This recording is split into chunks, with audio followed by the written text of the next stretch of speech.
Hello everybody and welcome to another video from the Rejected Project series. Today we will be taking a look at Skogul the Silver Tide, yet another area-locked character tied to the lands of Marur.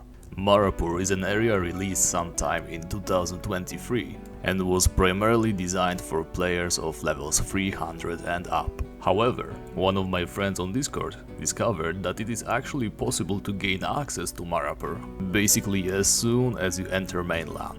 Unlike with the Rock Thrower character, I will be skipping the Rookguard section, because nothing of note happened there. I simply got level 8 and left. Now, we need to get into the specifics of obtaining access to Marur. I had to add some exceptions just to make this challenge work, so the character isn't officially Ironman just yet. To enter the mysterious land of the Nagas, first you need to complete a couple of quests. First of which, the Lost Brother quest, requires you to enter a very dangerous area known as the Ashura Palace. Inside the palace, you need to survive the onslaught of multiple high-level enemies, such as the Ashura, Hellspawns and massive fire elementals. You have to find Tarun's brother, who unfortunately has been long skeletonized at this point. As you can see, it is utterly impossible to do this alone on level 8, and here is where the exception was made. While normally Ironman shouldn't receive help from other players, for the sake of an interesting challenge I enlisted help of one of my colleagues, Jump Up,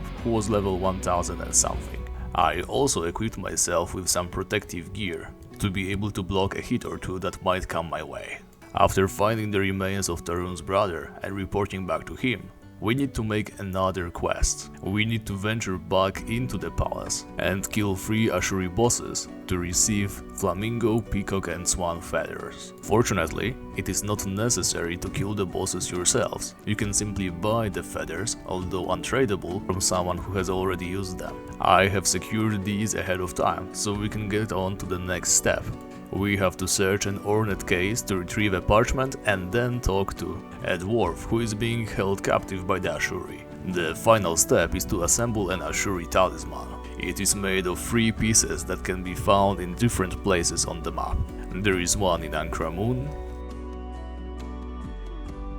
one in Folda and one in Edron. With the talisman in our hand, we can travel to Kazil Pass and discover a mysterious portal that can take us to our destination. As soon as I step through this portal, all the exceptions are going to be gone. No help, no outside gear, I am going to leave all my items save for the talisman outside, and I will be playing by the regular Ironman rules. As soon as we enter Marur, we are attacked by a number of creatures, a crocodile and a frog.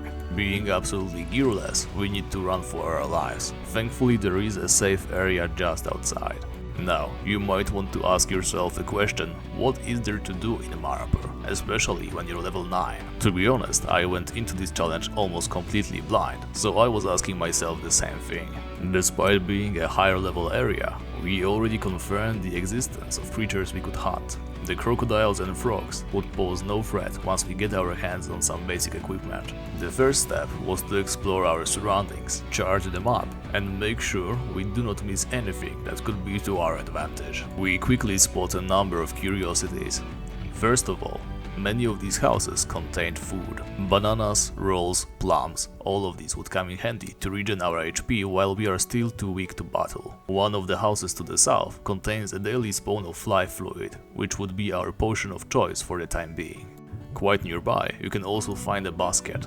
Having no access to backpacks at the moment, the basket would serve as an additional container. Further to the west, we spot something absolutely miraculous. Just casually sitting there on the beach is a pearl clam. Pearl clams are an old system added with underwater exploration. Once a day you can open it and receive one of 3 outcomes. Nothing, a little bit of damage, or, the thing that we luckily got, a giant shimmering pearl that is worth 3000. Now, we only needed to find a place where we could sell these. While looking around, we also find some notable things such as a wasp, a dragon fruit, a fish, an egg, the depot, a rune, ammunition and tool shops. The ammunition shop especially is excellent news. As long as we can make some money, we will eventually gain access to arrows, bows and all other kinds of weapons. The town zones in Marur are actually divided into 2 pieces. There is the southern part, that is more like a village, and a northern part. That is a way more sophisticated kind of city, carved from stone. As soon as we arrive there, we find another market, and this time there is a person dealing with jewelry, which means we can sell our pearl and gain 3000 gold instantly. Needless to say, the gearing up part of the challenge has been completely solved. We quickly make our way back to the village market, buy a bow, quiver and some arrows. I also secure a couple of life potions, just in case we run into something dangerous. With this, we can instantly get to hunting. I take revenge on the frog that chased us off when we entered Marur.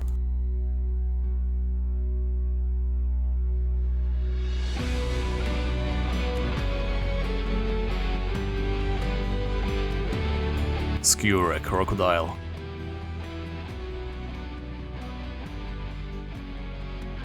Find a little peninsula to the south filled with crocodiles and frogs. And finally you run out of funds and arrows. Lucky for us, the northern part of the city also contains a daily shrine where we collect potions or other supplies daily, as well as offline trainers, which means we can improve our skills over time as we AFK. Now you can probably see that I am being very careful with the areas that I travel around. The main reason for that is crocodiles and frogs are actually a minority of the creatures that you can meet in the Marapurian wilderness. All around the place you can find powerful enemies such as parters and jungle moas, whose strength is comparable to that of a dragon. If I take one step too far and accidentally aggro one of these creatures, chances are I would instantly perish.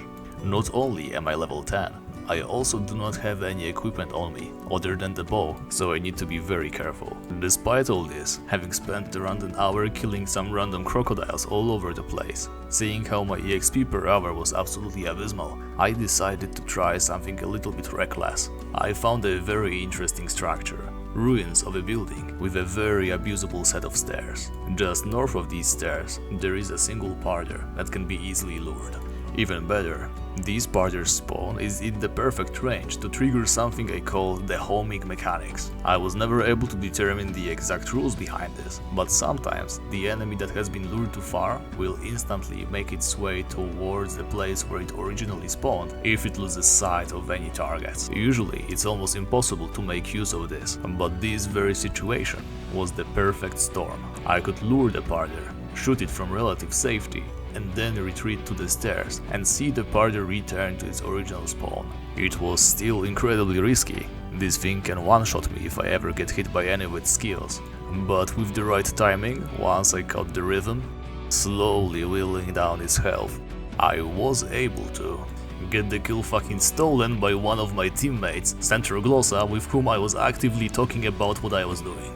But the technique was impeccable. We could reproduce this as many times as we needed, and killing one of these things at this point would give us like half a level or more. Going from level 9 to 10 took us a couple of hours. In a fraction of that time, we were already level 12, all thanks to abusing kind of unintentional game mechanics.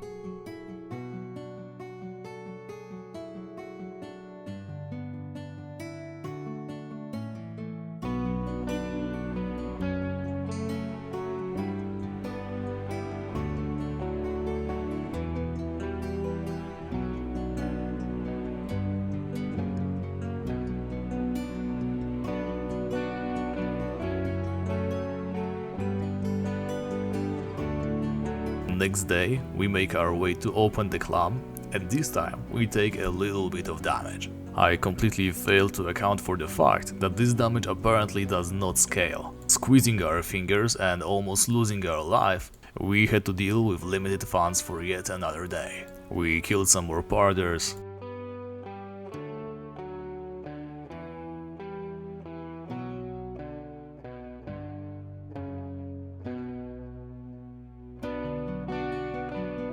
almost reached level 16 and ran out of ammunition once again. All we had to do was repeat this cycle of slowly killing parters, collecting items. We were also able to kill a jungle moa, pretty much in the same way as we dealt with the parter.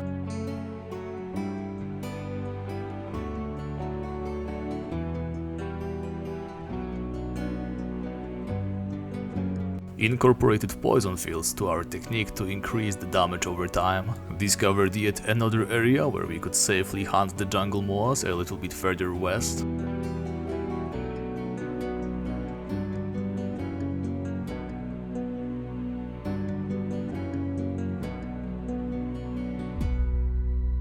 upgraded to a crossbow, and finally, weeks into the challenge, we finally got our first useful item drop.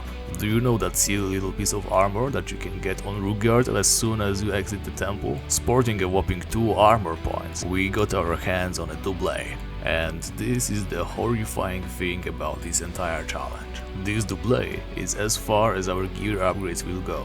Not Parders nor Moas can drop anything better than this. No legs, no helmets, no boots, no necklaces, no rings, absolutely nothing. There are 2 more hunting areas on Marur, the Coral Reef and the Temple of the Moon Goddess. Both these areas are characterized by the following: tight spaces, very high level enemies, and no way to cheese anything. Additionally, the reef requires the Helmet of the Deep, which I would happily make an exception for and buy it off the market. However, that would not change the fact that I would absolutely, without a shadow of a doubt, get destroyed in these places. The temple is swarming with Nagas. Some of these, the Naga archers, can deal as much as 1000 damage per turn and are usually accompanied by other Nagas. The creatures in the reefs are similarly powerful. The Wikipedia suggests you should only start hunting these places around level 350 to 400. Even if it was possible to start cheesing these enemies in one way or another, I would still probably need to level all the way to 100, maybe 200, just hunting Parders and jungle boas. So there you have it, the vision of hunting the same thing over and over in a single area for tens if not hundreds of hours, just to maybe try to be able to attempt a single and very risky kill on some of these stronger creatures. All this with my equipment consisting of regular bow or crossbow and a double, with no access to paladin spells, without imbuements or pretty much anything that I could use to my advantage. I ended up putting this challenge on an indefinite hold. It was fun discovering how to gain the access, it was fun making my way through the island, and it was a lot of fun to conquer enemies that I initially considered invincible. You probably know this by now, but the only one thing that I hate more than giving up on a challenge is mindlessly grinding for levels, and so I ended up giving up. Now, my good friend Bolt Pop from Discord suggested that I start rating these failed challenges, so here goes. Firstly, from the last video, the Rock Thrower challenge. I am going to give a 4 out of 10. It was the very epitome of a meme challenge. No weapon upgrades from the get-go, limited options, and it started by waiting for 3 weeks to be able to collect enough stones to even escape Rookguard. And now, back to this challenge. Skogul the Silvertide is going to receive a 7 out of 10 on the scale. There were many fun moments, a lot of theory crafting, trying new things. It really rewarded map exploration, which I love, and if I were like 10 years younger, I would have probably finished it. Well, I say finish, but I never really established any goals for the character, but I would definitely keep going at least until I could score a kill on one of the higher level enemies. There's even a special boss fight in Marur against Tibia the Many-Headed, but again it is very high level and I probably couldn't do it alone, because from the very get-go the boss fight itself has been designed to be done by 4 more players. So there you have it. Thank you very much for watching, there might be more coming, because I really need to start deleting these video files. I would appreciate a like and subscribe, also a comment if you wish, and I will see you in the next one.